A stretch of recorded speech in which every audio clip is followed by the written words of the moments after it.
Hi friends, welcome to our channel. ఈరోజు అయితే కొరబిన పులుసుని అయితే తినబోతున్నాం. దీన్ని బాగా పులుసుని అయితే తీసి బాగా క్లీన్ చేసుకుని కట్ చేసుకుని పక్కన పెట్టుకుని దీనిలో కావాల్సిన టమాటా, ఆనియన్స్, చిల్లీస్ని అయితే కట్ చేసుకోవాలి.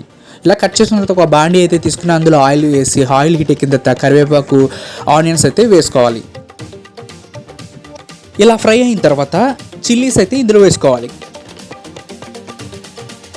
తర్వాత నెక్స్ట్ వచ్చి టమాటాలు కూడా ఇందులో వేసుకుని కొంచెం సేపు ఫ్రై చేసి మూతనైతే పెట్టేయాలి.